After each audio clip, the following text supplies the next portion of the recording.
Tonight's weekly Torah portion class, and this is going to be about the Parsha of Bo. Parsha's Bo is on page 340. Those who use the article Chumash that we are using here, and this Parsha is continuing. First of all, the story. Good evening of Abraham. It first continues the rest of the plagues which we had discussed last week. Altogether, the Egyptians are going to receive 10 plagues, starting with blood. Ultimately, the final one is the death of the firstborn, known as Makat Bechorot, which took place actually at the night of the Exodus, the last night in Egypt. And last week, 7 of those plagues were discussed. And we are now finally covering the final 3, which is Arba, locust, Choshech, darkness, and Makas Bechorah is the death of the firstborn. Now we are actually towards the end of that year. The plagues took about a year, give and take, according to most opinions.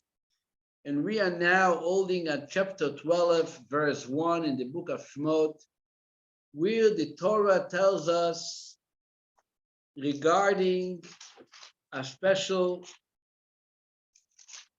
meeting which took place in Egypt between God and Moshe and Aaron. Vayomer Hashem el Moshe ve'el Aaron be'eretz Mitzrayim le'imoy. Hashem speaks to Moshe and Aaron in Egypt. That meeting is taking place 2 weeks before Yetziat Mitzrayim, 2 weeks before the Exodus. On that day, God introduces a program which He wants to be taking place at the night when they leave Mitzrayim. That program is mainly a dinner, to eat a meal. The meal is a special meal with a menu, what shall be eaten at that meal. If you are vegetarian, too bad. This is not going to work for you. If you like sushi, too bad. There's no sushi for you. That meal is a meal the way food is meant to be, which is a stickel flesh, a piece of broiled, roasted meat, and some good grain, known as the bitter herbs, and matzah. This is what they need to have on that meal. In addition to the menu, they are also being told exactly what is the fashion of eating it. You may want to eat it slow. You might want to eat it quick. You might want to eat it leaning. You might want to eat it sitting. You might want to eat it with your sweater on, without your shoes. You might want to take your belt off. You might want to keep your stick away from you. The Torah says, I will tell you exactly how this meal is meant to be eaten. And as you see clearly in the verses later, the details, the menu, and even how to eat it on verse 11, page 352, V'kacha tochlu oto, so shall you eat it. Motnechem chagurim, you lions girded. Na'alechem beraglechem, don't take off your shoes. Your shoes have to be on your feet. Umakelchem beyetchem, and your staff in your hand. I guess, how do you eat if your staff is in your hand? I guess no knife and no fork. In one hand you hold a stick, and in one hand you hold a stick of flesh, and you bite into it. But the hands might be occupied. In other words, it's not like you're going to pick up the staff later after the meal when you're going to have to go. God wants us to, while you eat the meal, usually a person loosens up his belt, gets ready to digest. Here the Torah says no. Motnechem chagurim, which means your loins has to be girded, is your belt is closed. Loins has to be girded. You are ready to go. What's the reason? Haste. God wants you to eat it quickly, as if you are in a rush. Everything is a rush. The entire meal is called Pesach, which means a rush, a skipping, no taking steps. This is what Pesach means. The opposite of walking. Pasach, lifsoach, to skip over. Right? Instead of walking nicely and decently, you skip over. And not only that, sometimes when you eat fast, so you get filled very quickly because you don't digest properly. Says the Torah, oh no, nothing can be left from that meat.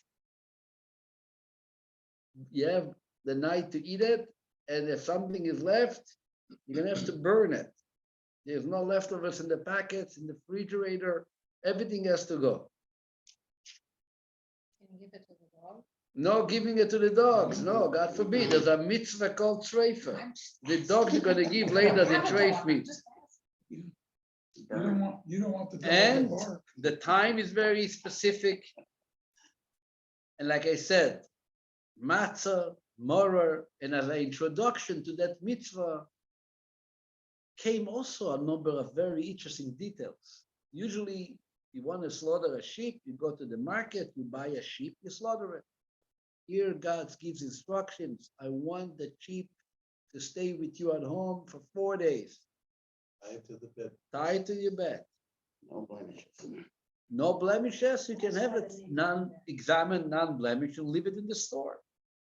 And come back to pick it up the day that you want to slaughter it. No, not leaving it in the store. You take the sheep, and it stays by your bed, and all day it goes meh, meh, and it doesn't matter. You look at it, and the sheep looks at you, you look at him, and when you wonder what's going on, the sheep is looking with his sheep eyes. What are you doing to me? The answer is, yesterday you were my God, because the Egyptians used to worship sheep. And tomorrow, actually 4 days from now, I'm going to slaughter you, and you're going to be, God is going to become my dinner. Exactly. Not only that, as a part of the introduction to that festive meal called the Passover, they were even introduced at the first time ever in history. This is already almost 2,500 years since creation. To be exact, there was 2,448 years since the world was created, with Abraham and Isaac and Jacob and all the goodies. It's the first time that they're introduced as an introduction to that meal with something called the Jewish calendar, which they never had before. The new month was whenever the government announced is January 1st or February 1st. The new year was whenever Egypt celebrated a new year. Last week, I know, was a new year for the Chinese. A few weeks ago was the New Year's for the rest of the world. I don't know which New Year's they kept in Egypt at that time of the Exodus over 3,000 years ago. Maybe someone knows. I never did the research. But they are told from this moment on, a part of the transformation from being in Egypt into becoming the nation of God and becoming the Torah is also a new type of calendar, which the new month begins with today. Today is when I speak to you. which is the first day, later became known as the month of Nisan. But originally there was no names, there was just numbers. The names were assigned about 1,000 years later in Babylon is when they came up with the name. The names, even they sound Hebrew, some of them are not even Hebrew names, they're Babylonian names. You know what was the rocket which was exploded by the Israelis in 1980 in Iraq? What was the name of that rocket, of that nuclear rocket? Oh, here. You know what the name was? No, I don't remember. Tammuz. Tammuz. Month of Tammuz. It was called Tammuz. Tammuz is a Babylonian word. Actually, in the Tanakh, there is an idol called Tammuz. Because the women are weeping over the Tammuz. Avodah Zarah. Tevet. Does anything in Hebrew sound like Tevet or even Shvat? Obviously, once it was assigned, it became like Yiddish. You know, you put together, you try to find the relationships. Nisan, oh, it sounds like Nes, miracle. Isn't it because of the miracle of Pesach? Why not? Whatever. Shvat, David, we find some insight. Because after all, it was accepted by Jews and we are observing it. But in the Torah, the new months were only referred to by numbers. The first time we have, and the only time, by the way, that we have a name of a month mentioned in Torah is this last month, the month of Tevet, not in the Torah, in Tanakh, in the book of Esther. It says that Esther, Vatilakach Esther, the Bet HaMelech Achashverosh, Esther was taken to Achashverosh's palace, Vachodesh HaAsiri, the 10th month, Hu Chodesh Tevet. This is the month of Tevet. Only Esther. The scroll of Esther is the last of the scrolls that was written after the Babylonian exile, right? That was written in Persia. So either way, as a part of the becoming a people, a part of Yetziat Mitzrayim is also to have a calendar which is all a part of this mitzvah. Following that, the Torah even goes on with even more details how this mitzvah is going to be at this dinner that was just introduced is going to be observed every single year throughout your generations with the same menu. Meat of the Paschal sacrifice, matzah, maror, and another prohibition called the prohibition of chametz. Not only are you going to have to eat matzah, but you're also going to have to make sure that there is no leavened bread left in your house during the 7 days of the celebration. This was all told 2 weeks before the accident, which actually is very interesting because everybody knows why we eat Pesach and why we eat matzah and why we eat maror every year. How do we all know it? Because we say it every year by the Seder night. Rabbi Gamliel used to say, anybody who did not say the following, Pesach, matzah, maror, Abraham, sing it. Pesach, matzah, Oh, maror. Right? If you didn't say those 3 things, you did not fulfill your obligation. And then we say, why do we eat the Pesach? Because God skipped over the homes of our ancestors in Egypt. So I'm asking you, when God gave the mitzvah to eat Pesach, did he skip over the houses? No, it's something which will happen in 2 weeks from now. And he told them, I want you to eat Pesach. Until today, why is it called Pesach? Because it skipped over. Even though when it was told, we didn't skip over anything yet. Matzah, then we say in the Passover Haggadah, matzah, some people hold the matzah, some people point to the matzah, some people pick up the matzah. What do we say? Matzah zu she'onu ochlim al shuma. Why do we eat matzah? Al shum, see, the dough of our ancestors had no chance to rise until when they left Egypt, right? Couldn't become bread, it stayed matzah. When we were told to eat matzah, It was 2 weeks earlier. No one left. There was plenty of time to have the matzah rise and the dough rise and to become perfectly bread, sour bread, whatever bread you like. Just like they prepared the Paschal sacrifice before, they could have prepared perfectly bread. Why are we saying we're eating matzah? Because, first of all, that's why we're eating matzah, because the dough didn't have a chance to rise. It had plenty of time to rise. And God says, I want you to eat matzah. Don't let it rise. Meaning, we initiated the matzah. It's not by default, as the story seems to be. And the answer is yes, there is two types of matzah. There was the matzah, which is by default, the matzah that we all learn the story later when they leave Egypt and they rush and there's no time for the dough to rise and it becomes matzah. And then there is what we initiated our own matzah. We programmed the matzah. We made sure that what we are going to eat now tonight is as if we are on the biggest rush and we're not going to let it rise. We are involved in not letting it rise. We are beating the dough, pressing on it the whole time, hatching it the whole time, don't rise, because we need to have your matzah.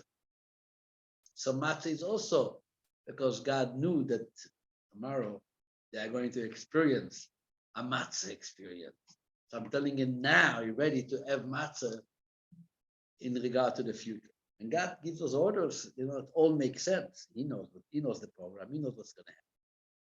What I find difficult, I want to discuss tonight, is the third item on the menu, the maror. What do we say in the Agada? Why do we eat maror?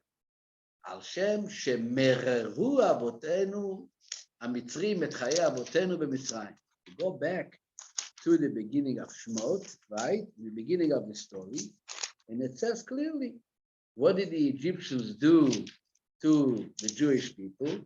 Vayemoreru es chayeihem. Right? On chapter 1 of Shemot, verse 14, it says, Vayemoreru es chayeihem. They embittered their life. How did they embitter their life?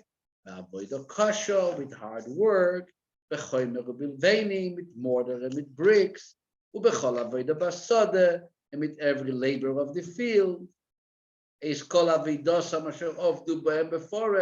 All their labor that they performed with them were with crushing harshness.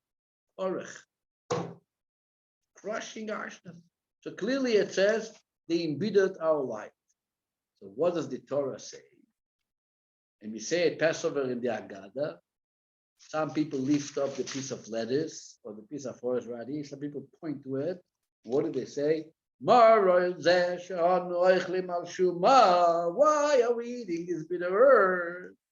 Since there was no chance for the dough to rise, and it became bitter, and it became. I'm sorry, because the Egyptians embittered our life in Egypt. And Rashi tells us also here, when God commands us 2 weeks before Pesach to eat maror at the dinner of the Exodus, the night of the Exodus, so Rashi says, maror means bitter herb, and the reason for eating it is to remember that the Egyptians had embittered our life. So let me ask you a very simple question. Matzah we eat because eventually we will leave Egypt and we will eat matzah. So God knows we're going to leave Egypt. Okay, a nice testimonial. You have sometimes a dish which reminds you our ancestors' experience. Why do you eat turkey on Thanksgiving? They came to America, they met this turkey, the turkey looked at them, they looked at the turkey, and now they're going to remember it. Why do you eat whatever it is, the stuffing with the American Bobadart in Mississippi was making stuffing and everybody has to suffer with the stuff, right? But why are you eating Sorry. But why are you eating Pesach?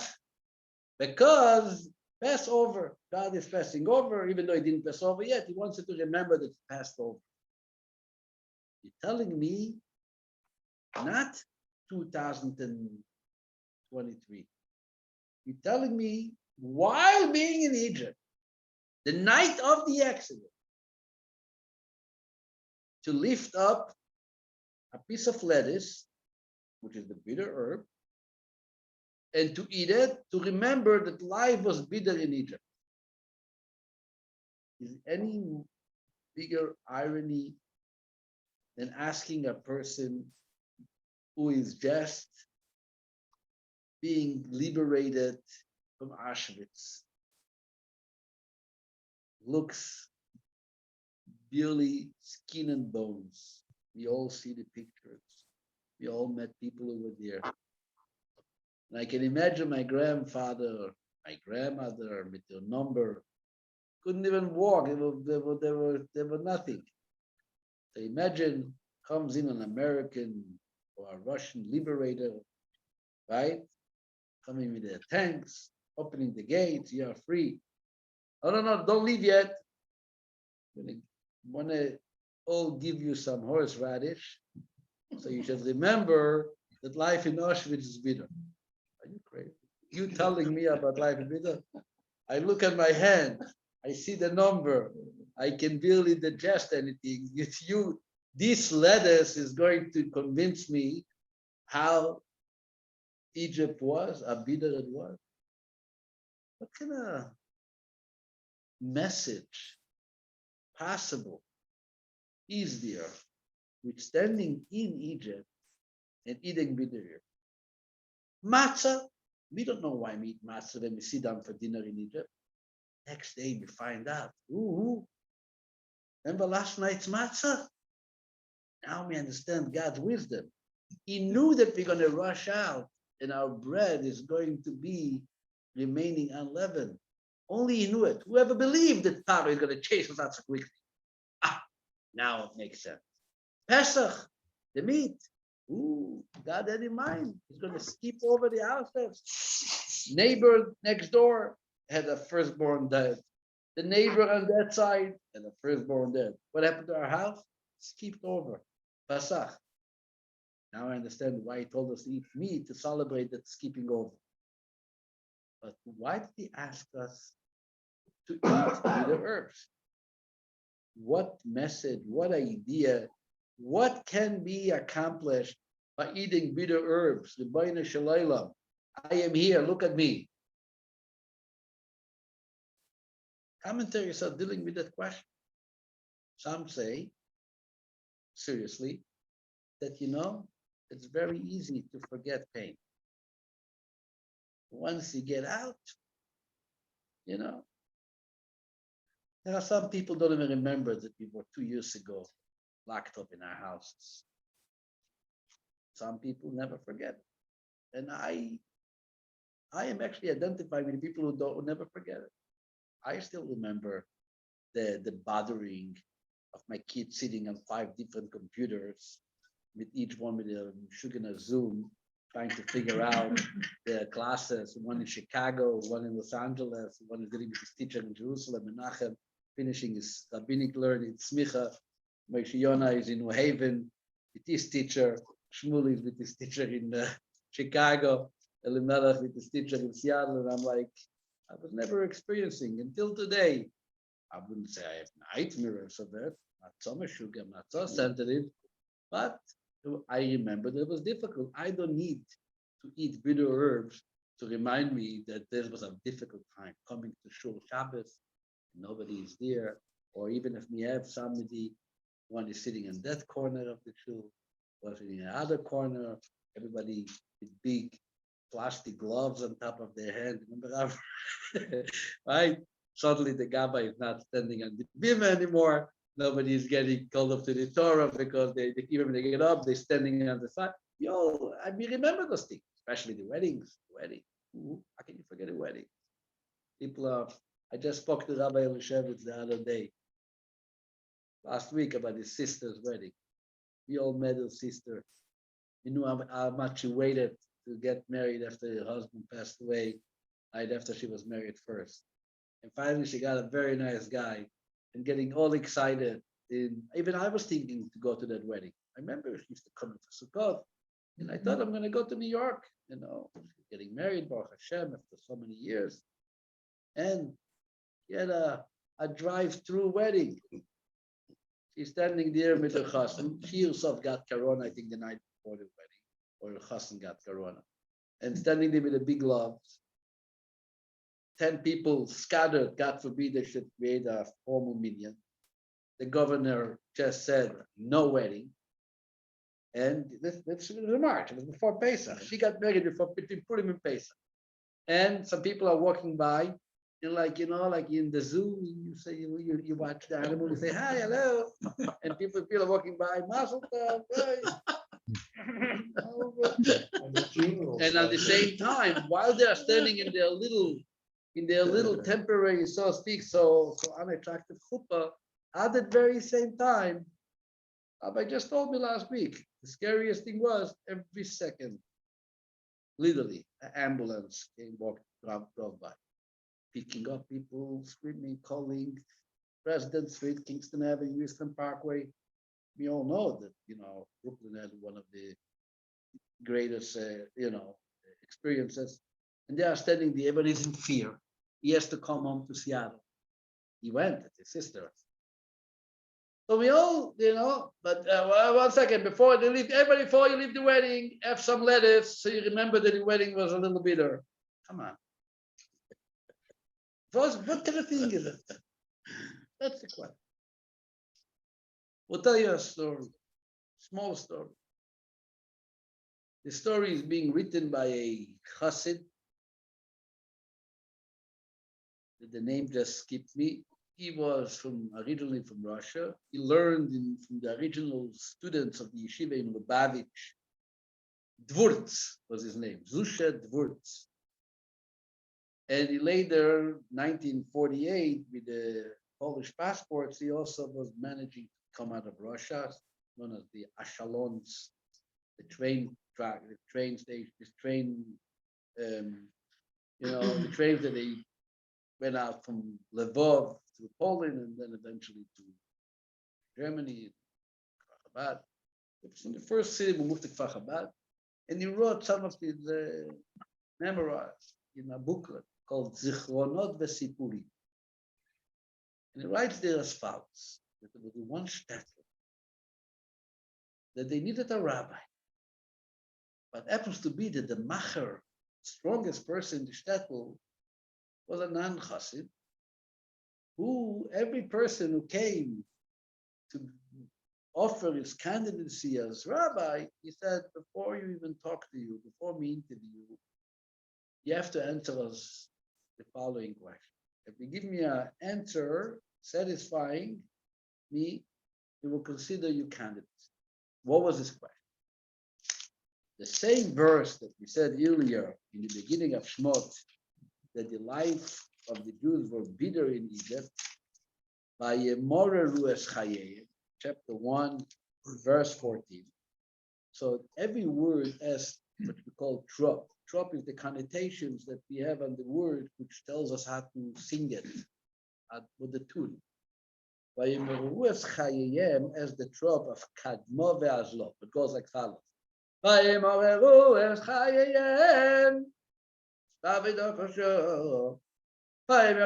Chayei. He said that tune, which is right, the tune sounds an expression of a little excitement. It doesn't sound like a sad tune.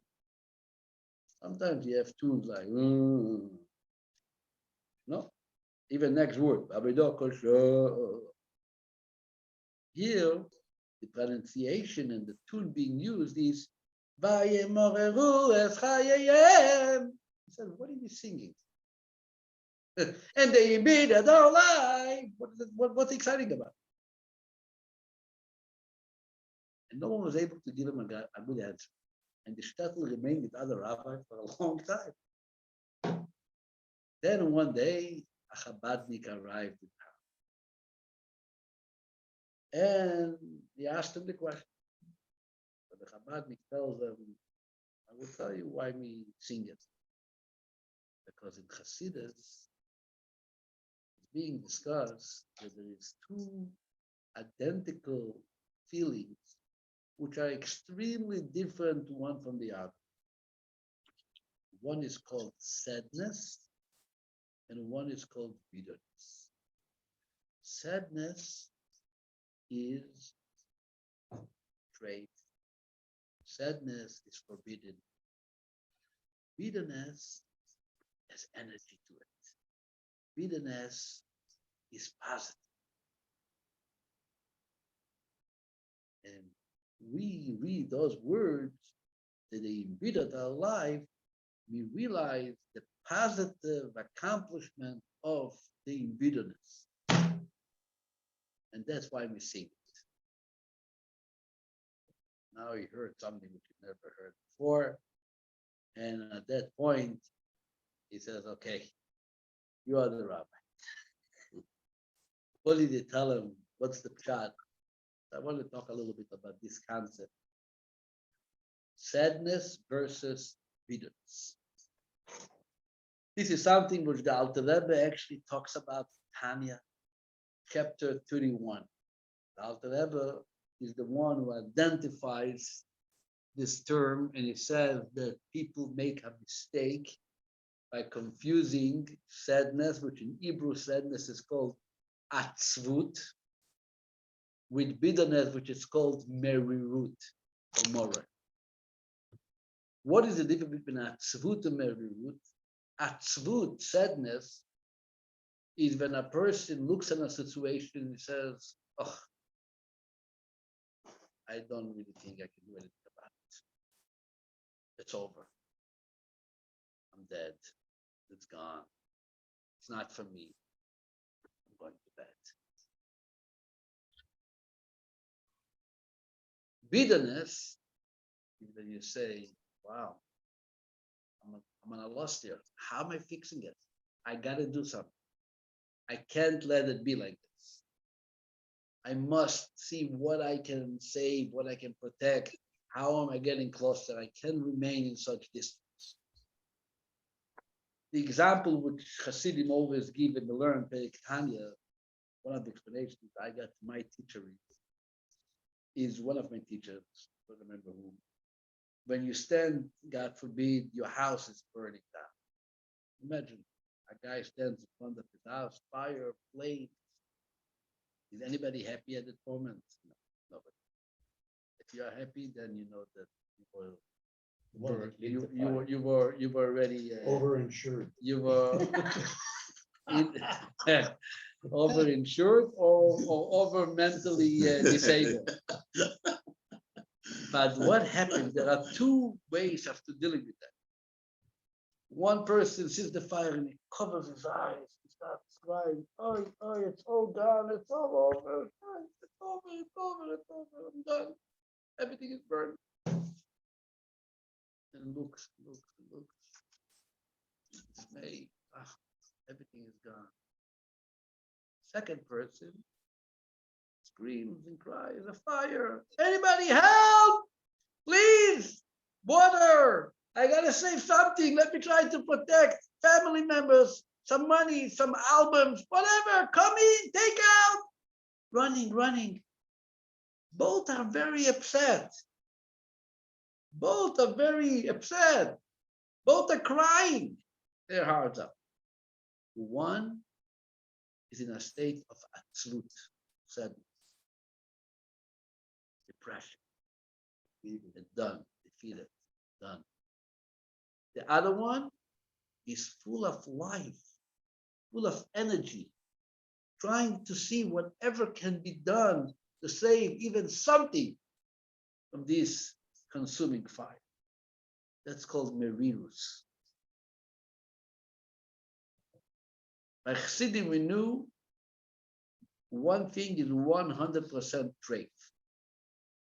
What is it? Sadness.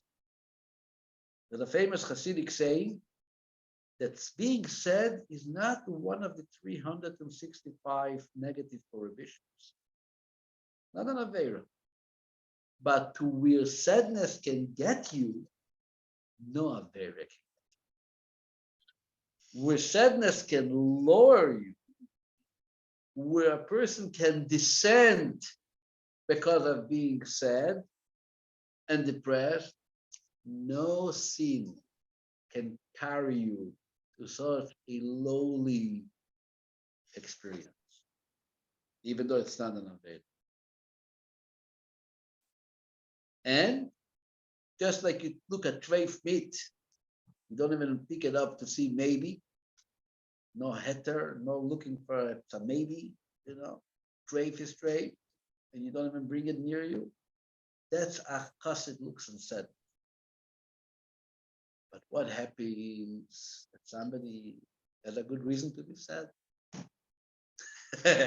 He has a good reason to be sad. He knows that he's not in a very good relationship with God. He knows that his midot, his attitude, his way of behaving is not the way to be. So he has a reason to be sad. What do we do then? Says the Alter Rebbe in Tanya, first of all, don't let the sadness overcome you. Take control and make an appointment. Sadness. Tell sadness, we got to talk, but come to me tomorrow at 5:00. Then I want to be sad and realize what's wrong. He says if a person is in the middle of davening, realizing that he is far from God, don't think it's coming from Kedusha. It might come from the Yetzer Hara trying to put you down. In the middle of work, suddenly, oh, I should be a better person. What kind of person I am? And you stop working. You know where it's come from. Somebody's trying to distract you from what you need to do. Tell him, you're right, but come to me. I have time. Let me write in my calendar. I will text you what time I want, what time I want you to come. But when the time comes, what do you do then? Here comes the Alter Rebbe in Tanya, chapter 31, and he walks a very narrow road of differentiating between being sad and being bitter, between moror and atzvut. He says, no, you can't be sad. Sadness is something, he uses the words, idchiku me'oid chachmei yoemes. He says the sages of the Kabbalah had clearly stated that sadness has to be as far as you can. You keep away from it with no compromise. You don't belong here. Sorry, lock the door, don't let it in. But what could you do? He says you have to be bitter. You are bitter about where am I? Where am I? What's going on? How's my relationship with God? So messy. How come my behavior is not the way a person should behave? My character traits are not properly developed. And what do? You are bitter. What does bitter mean? Bitter means that you are energized in looking of ways to repair it. You know that you are not good, but the not goodness is with encouragement and with vitality and with energy. I gotta become better. This is not a way. This is not, I am not good. But not, I'm not good, and therefore, in other words, it's a very simple test. If you want to know whether you are sad or bitter, the test is very simple. The Alter Rebbe says, if you take down the shade and you go sleep, then you know you sad, which is treif. If the light remains on and you're banging your head into the wall, what can I do? Then you know you're bitter. But bitter is medicine. It's a medicine. It's healing. But we also know, you said, Tanya, don't overdo it with medicine. Right? You take a little, and then the main thing is to move on. Don't get stuck on it.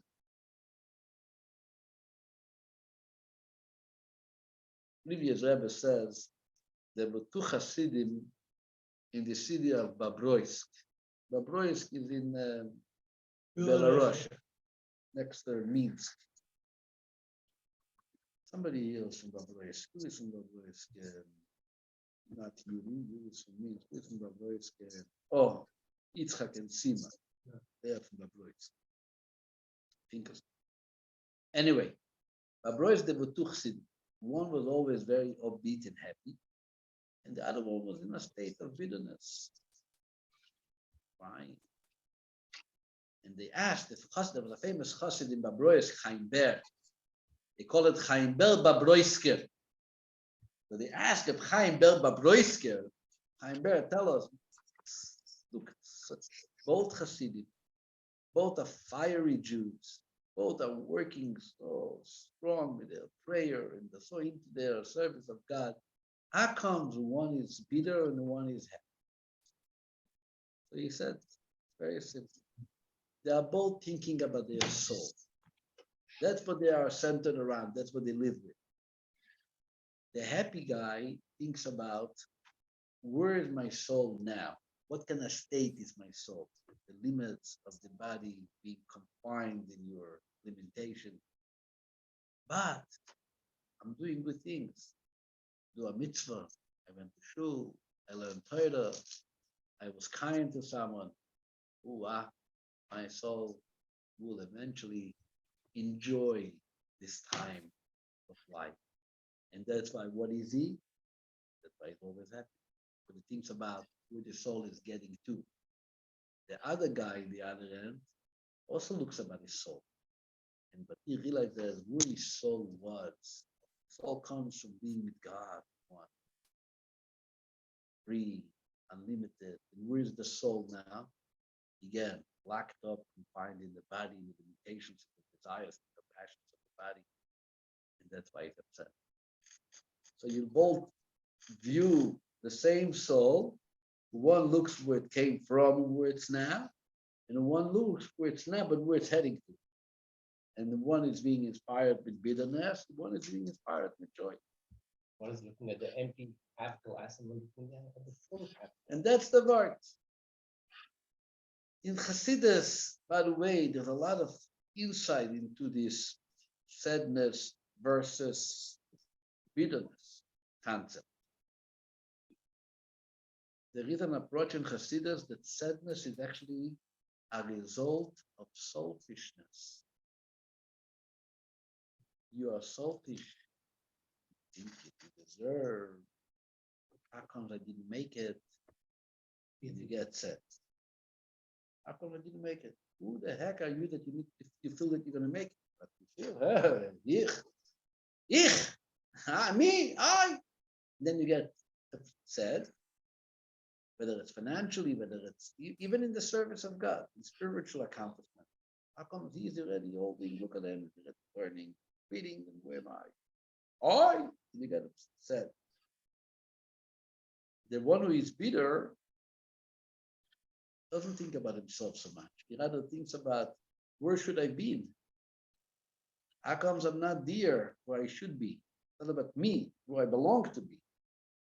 And that's what inspires them with the energy of bitterness.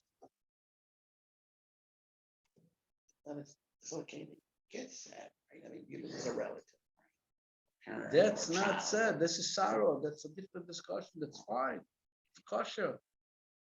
Also, what is the sadness of? What is the pain of death? The pain is not that you are depressed, God forbid. The pain and the crying is, and the sadness is because of the separation. You're not going to see the person anymore. It hurts. Okay, right, 100%. Let's go back to the story of the Parsha. They are in Egypt, 210 years. Amongst them, it was 86 of brutally harsh, what do they call it? Crushing work. Crushing labor. Back-breaking work. They had every reason to become sad, to get depressed. Yet God was watching them. They had a special bracha. This is a special blessing. You are in Egypt, you are losing everything, and you are not sad. What's the proof? What does it say in Parshat Shmot? וכאשר יענו אותו, כן ירבה V'chein ifrotz. As more you pain them, on verse 12 in the beginning of Shmot, as much as they would afflict it, so it will increase and so it will spread out. You knack me. I feel very oppressed, and therefore I'm looking to get out of it by intensifying my family, by expanding my accomplishments. That's the way I'm responding to that stress. And then when the Egyptians are continuing to bother them, what do? Do they send? Do they put their eyes over their faces and they give up? No. Verse 23, the situation became worse. Vayizoku, the Jewish people are calling out, are screaming out, Vatal shavosom el Elokim mina avoda. Their outcry, because of the work, went up to God. It wasn't like, that's it. Sometimes you submit yourself. What is it called in English? Surrender. This is my situation. Forgetting about the good days. I'm losing hope for redemption. We are stuck. We are surrounded with the people who afflict us, and the only way to survive is to surrender. There is no hope. Everybody heard it in different, everybody has a friend heard it sometimes in a life situation. I'm giving up. I'm surrendering. The Jews never surrendered. They kept on calling God, screaming to him. From the work made them scream more. What is it called? Sadness or bitterness? That's called energized gvura. So when they are about to leave Egypt, listen to this insight, which I once heard from a Hasidic rabbi. He says that when they were about to leave Egypt, God wanted them to eat bitter herbs. So it's to remember that he only allowed them to become bitter, but never to accept. That's what did Mordechai represents. Yes, to give them bitter, but they were only bitter. A lot of us could have get depressed. And we are Baruch Hashem here, standing ready to go out, because we kept only to bitterness. We were motivated and inspired by our difficult situation to see how we can get out of it. Not necessarily it worked.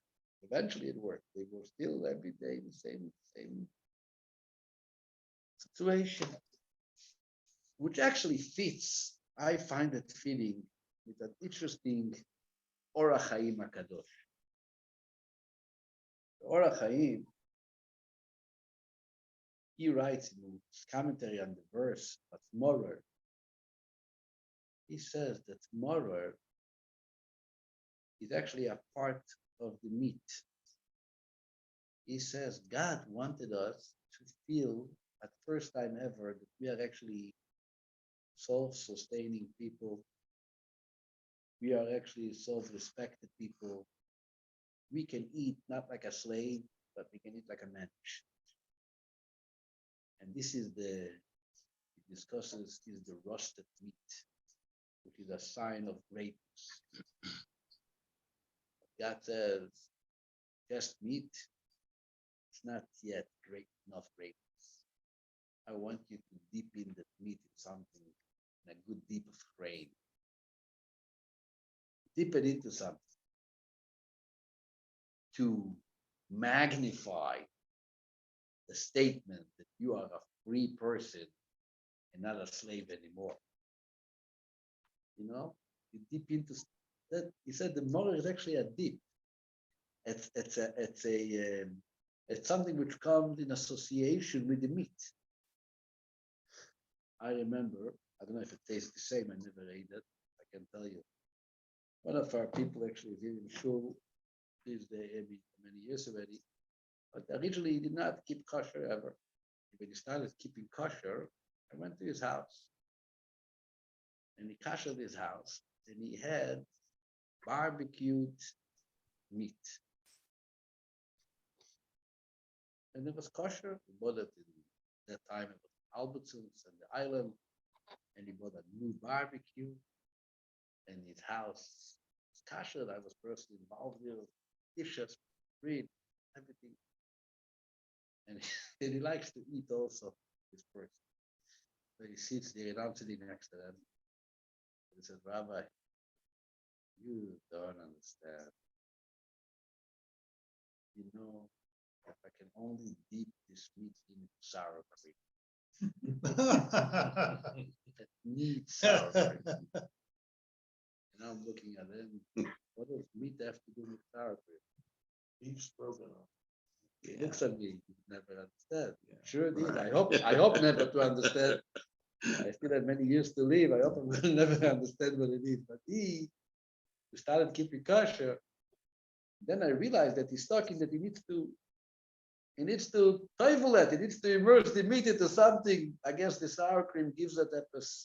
And then when I learned the Orach Chaim, I realized what the Orach Chaim is talking about. The Mara being, I call it rain. Whatever, I don't know. Everybody with his own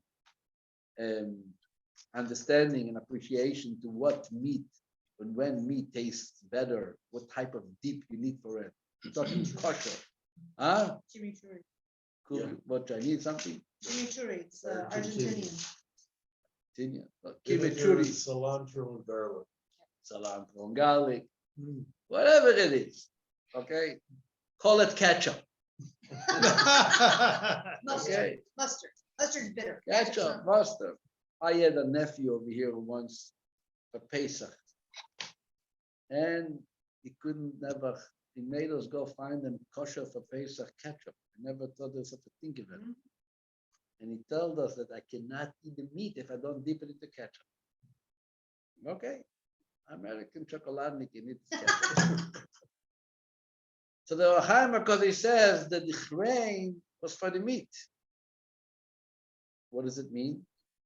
Like we said before, the chrein is also a presentation of freedom, not only of outbreaking work. The chrein, the moroi, there's a positive connotation to it. That your life was bitter and energized and not sad and depressed. That's the message of the moroi. And this is what the Chassid told the man, the Macher of Tan, when he asked them, why are we singing? What are you singing at? You're talking about embittering our lives. So what did he answer them? Oh, Chassidus. You learn about tomorrow versus sadness. And that's why we get singing. So obviously, like I said before, medicine is very good. God forbid when we need it, medicine is the best. Takes away your headache suddenly, it's got good Tylenol, you feel, ran away. But how many Tylenols are you going to sit and popping Tylenols all life? God forbid. That's what moroi is.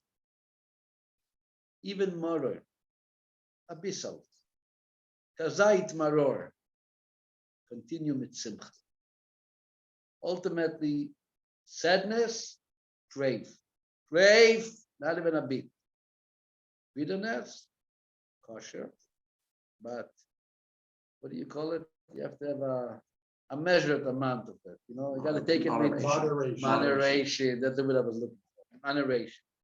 What is the ingredient that as more you have of it is even better, and you can ever have enough? Simcha. Simcha you can have and you should have and you should continue having because Simcha, you know, is what gets you out of your limitations. Simcha breaks boundaries. Simcha connects you with Hashem. That's what Simcha. Simcha ultimately, As the Rebbe said, Simchat Torah 1984, the word Simcha plus a Jew is called Yid, is Yud Sameach, which is the same letter which makes up the word for Mashiach. Mem Shin Yud Ches, Yud Shin Mem Ches. Same letters. That's what Mashiach is all about. Simcha, that's what we are for. Thank you very much. Have a wonderful good night. Tonight is also a yortzeit of a very great Sephardic saint with the name of Rabbi Israel Abu Hatzira, known as Baba Sali, originally from Morocco, but he was very extremely close to the Rebbe. He has such amazing letters, printed letters, but the Rebbe writes to Baba Sali, and Baba Sali writes to the Rebbe. Baba Sali came to Israel. Actually, his grandson says, in one of the letters, the Rebbe writes to him, you are a person which thousands and thousands of Jews are looking for guidance. He says, my grandfather in Morocco was a very private person. He wasn't a person with thousands and thousands of Jews. But when the Rebbe wrote it, my grandfather became the guy that had thousands and thousands of Jews looking for his guidance. Especially Sephardic Jews were very much believing in him. He wanted to come to America. I saw this letter this morning. He writes to the Rebbe, too much. People are making me crazy the whole time. Brachot, this. He wants to go to America. He wants to live with the Rebbe. He's going to be quiet. The Rebbe said, no, you have a mission to be in Eretz Israel because so many people need you. And they had a very strong connection. And he was a miracle man. He was like what you say, a miracle. My wife was Mrs. Farkash, and she was 9 years old. She went with her grandfather, Mr. Weiss, to Israel. He went to Baba Sali. They have a picture. My wife, Mr. Weiss, they have a picture. He used to drink arak and give Mr. Weiss had to drive a car. And he gives him a cup, another cup, another cup. And, he doesn't have, he's a strong man, but at some point he's done. And brachot, another bracha, another cup. And he goes into the car. And he said, I need a bracha, I'm going to the car, I have to drive to Yerushalayim from Netivot. Something like this, goes to the car as if he never had l'chaim in his life. I think they were even stopped by a police car. Nothing. He was a big tzaddik. Zchutay again alenu v'al kol Israel. Together with all the tzaddikim, should only know happiness and joy to marry the coming of Mashiach and sit. Bezrat Hashem, it's coming Pesach. In Yerushalayim, in the Bet HaMikdash, to eat the matzah and the maror and the korban Pesach, where it's meant to be, Yerushalayim in HaKodesh. Amen. Amen. Shkoy, Rabbi. Shkoy. Thank you. Who is saying Shkoyach? Shkoy. Alan Norman. How are you? Good. Thank you, Rabbi. How are you, Alan? Didn't see you for a long time. Why are you hiding? Well, I generally go to EB, but right now I'm at my ranch out in Monroe. Very good. So listen, everybody on the class, a week from Sunday is Tu B'Shvat. And we are going to have a very special Tu B'Shvat celebration here at the Torah Center with music, with food, with a special new chef from Israel who is going to introduce his beautiful food, fruit in honor of Eretz Israel. So please go online and register and come join this great celebration. Thank you, Rabbi. Thank you. Thank you, Alan. Thank you, Arnold. Thank you, Oleg. Thank you, Chicago, Illinois. Not Chicago, God forbid. The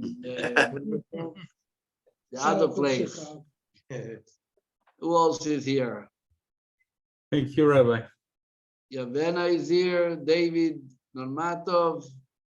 Everybody is here. Have a good time. Come join us for Shabbos. We have a nice Shabbos together. The Shabbos of Yetziat Mitzrayim.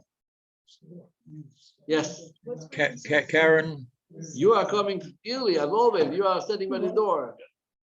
I don't get to partake this time, No, like last no, time no, I had to sit no. there, take tickets. the No, whole no, no, time. no. Okay, you know what? You're right. This time you come. I What do you say, say, Arnold? I say Karen's not on the Zoom tonight. She had to go to a shiva.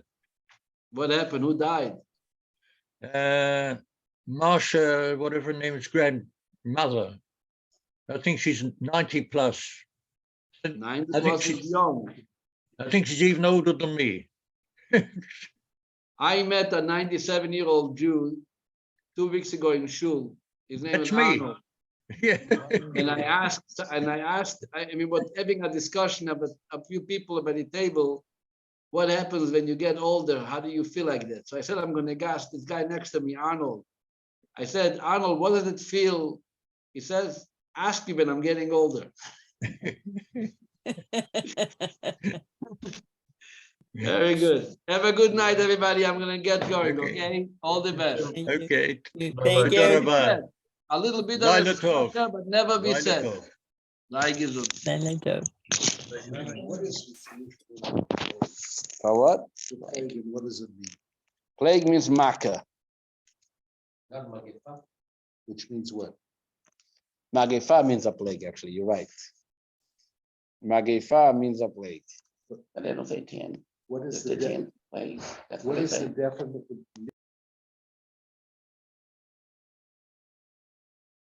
Good night. Good night, dear.